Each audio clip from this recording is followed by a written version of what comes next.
बच्चों की तालीम और स्कूली शिक्षा के लिए अभिभावकों को जागरूक और हमारे जो ज़ईफ, बूढ़े और आर्थिक रूप से जो कमजोर हैं उस तबके को दैनिक लाइव 24 में हूँ वीरेंद्र कुमार। आज पिकनिक के बहाने तमाम यहाँ झाझा के वन क्षेत्र प्रांगण में तमाम लोग एकजुट हुए, जिसका बैनर है बिहार स्टेट मोमिन कॉन्फ्रेंस झाझा।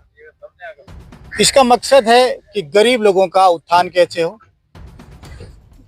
बूढ़ा लोगों को सहारा कैसे हो, समाज के दबे कुचले लोगों को मुख्य धारा से जोड़ने का एक प्रयास। हमारे साथ नेता आबिद कौशल जोड़ेंगे।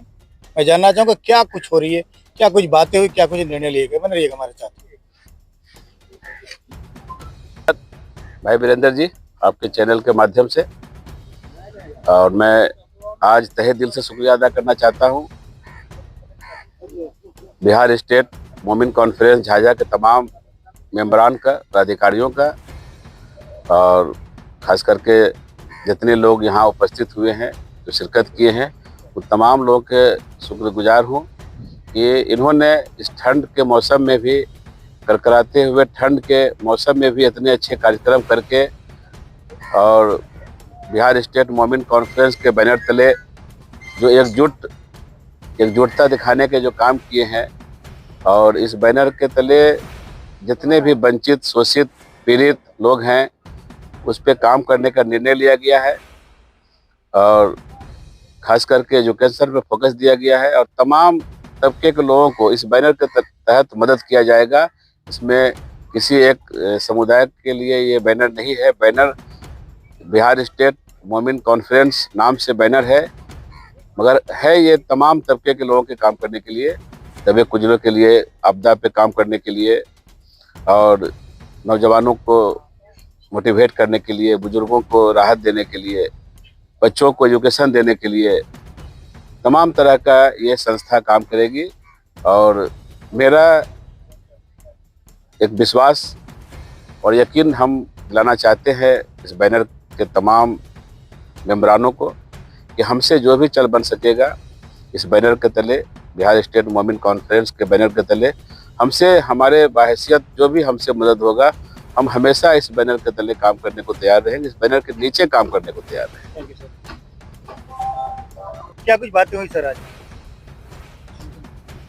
धन्यवाद वीरेंद्र जी, आपके चैनल के माध्यम से आपने तमाम लोगों का इंटरव्यू भी लिया, बातचीत किया।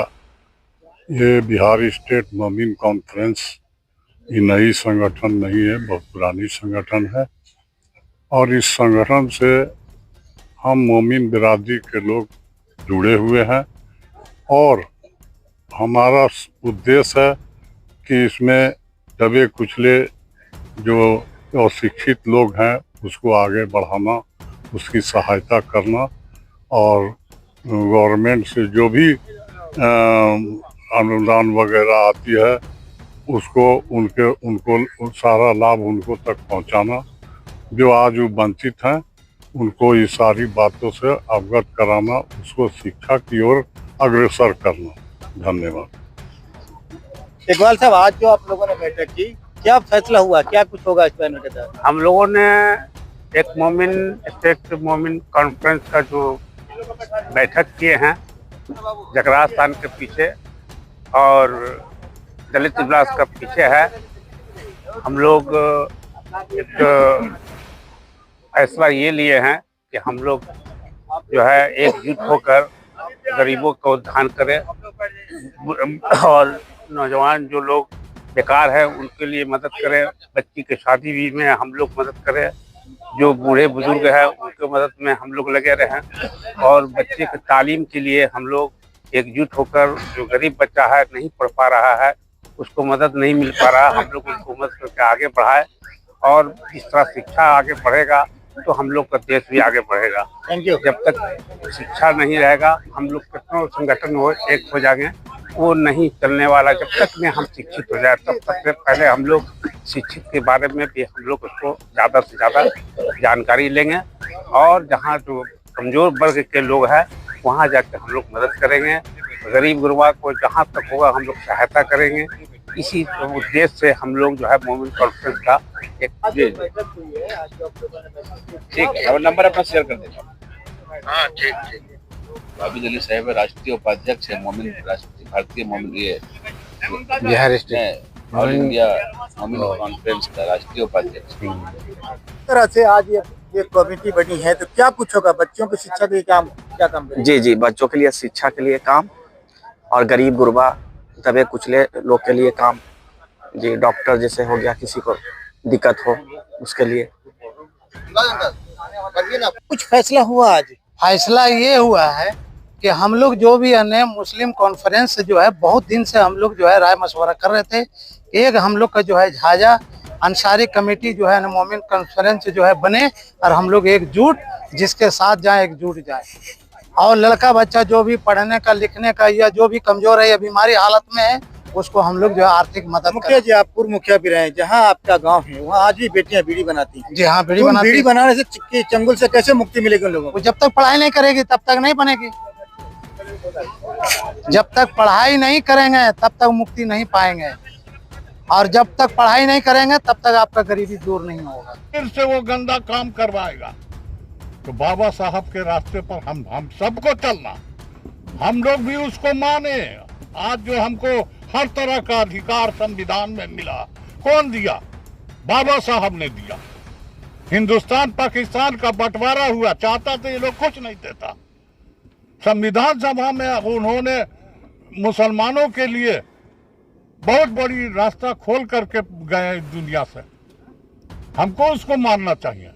दलित तो मानते ही है कि हमारे वो बहुत बड़े महान नेता थे, लेकिन हम सबको मुसलमानों को भी मानना चाहिए। आज हम जो अपनी हक की लड़ाई कर बराबरी से लड़ पाते हैं सबके बराबर, तो ये बाबा साहब का देन है, जो हमको हर तरह की आज़ादी, मजहबी आज़ादी, हर तरह की आज़ादी हमको दिया। भले ही हमको नहीं देना चाहते लोग, हमारे संविधान का ही लोग खुला उल्लंघन कर रहे हैं, उनके कानूनों को फेंक रहे हैं। शपथ लेते हैं पार्लियामेंट के अंदर कि मैं सभी के साथ बराबर का न्याय करूंगा, ये न्याय कर रहा है। झूठा शपथ खाता है लोग संसद में। उन्हें दलितों, कुचलों और पिछड़ों को उसने जगाने का काम किया, और आज हम लोग जो बैठ रहे हैं, आज जो सर उठा करके जी रहे हैं, तो उससे बाबा साहब भीमराव अम्बेडकर साहब का देना है। आज उनको संसद में उनको ये किया जा रहा, अपमानित किया जा रहा, ये लोग कभी नहीं मानेगा उसको। ये लोग चाहता है वही मनु स्मृति को फिर से दोबारा लाना। ये मनु स्मृति क्या है?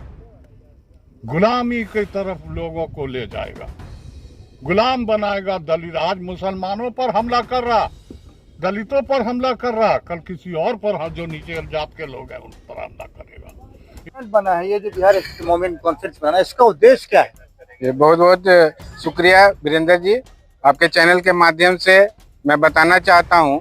बिहार स्टेट मोमिन कॉन्फ्रेंस के बैनर तले हम लोग ने आज जो मीटिंग की है, उसमें बच्चों की तालीम और स्कूली शिक्षा के लिए अभिभावकों को जागरूक, और हमारे जो ज़ईफ़, बूढ़े और आर्थिक रूप से जो कमज़ोर हैं, उस तबके को कैसे आगे बढ़ाया जाए, हमारे ज़ईफ़ और बीमार लोगों को कैसे इलाज की व्यवस्था हो, उसके लिए हम लोगों ने आज विचार विमर्श किया है। और इसमें हमारे तमाम मेंबरों ने शिरकत की, और इसमें काफ़ी भारी तादाद में लोगों ने ताउन किया और इस मुहिम को समर्थन किया है। इस तरह बेटियां, आज भी मुस्लिम समाज की बेटियां नहीं पढ़ पाती, तो आपका फ्रंट क्या करेगा? आपका जो कॉन्फ्रेंस है मुस्लिम समाज की बेटियों को, खास करके अंसारी समाज की बेटियों के उत्थान के लिए क्या करेगा? जी जी, देखिए, अंसारी समाज एक बहुत बड़ा तबका है, और इसमें गरीबी और पढ़ने लिखने में की व्यवस्था नहीं होने के कारण लोग अनपढ़ रह जाते हैं, जिसके लिए हम लोगों ने जो मुहिम चलाया है। अभी तो बहुत व्यवस्था है, पढ़ने सरकार सारी शिक्षा फ्री दे रही है, पैसा दे रही है नीति सरकार। 20,000 50 हायर एजुकेशन के लिए तो नीतीश कुमार खजाना खोल दिया है। जी जी जी जी, ये सारा व्यवस्था सरकार की तरफ से की जा रही है, लेकिन कहीं न कहीं अभिभावकों की लापरवाही, बीड़ी बनाने के लिए, बकरी चराने के लिए बच्चों को भेज देते हैं, और स्कूल में सारा व्यवस्था होते हुए भी धरा का धरा रह जा रहा है। हम लोगों ने कहीं न कहीं सरकार को भी सहयोग करने की कोशिश की है कि जो है जागरूक रहें अभिभावक, बेटियों को पढ़ाने का पूरा व्यवस्था किया जाए, और है भी, लेकिन हम लोग चाहते हैं कि बेटियां निकल कर स्कूल तक पहुंचे। Thank you.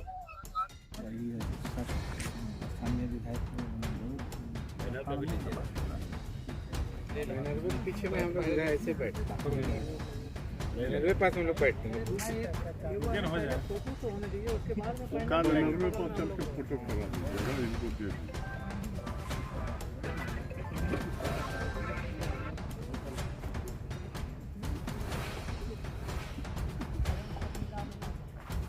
बात है और हम चाहेंगे कि हमारे जितने भी बिरादर के लोग हैं, बिरादरान अंसार हैं, एजुकेशन पर ध्यान दे के और सभी बच्चे कंपटीशन में लग के और अच्छे मुकाम बनाए। और हम मेरे से जो भी हो सकेगा इस कमेटी के चलाने के लिए, फंड चलाने के लिए, रजिस्ट्रेशन से लेके इसके एजुकेशन और जो भी वेलफेयर का काम होगा हम उस काम में चढ़ बढ़ के हिस्सा लेंगे और हमेशा आपके साथ खड़ा रहेंगे।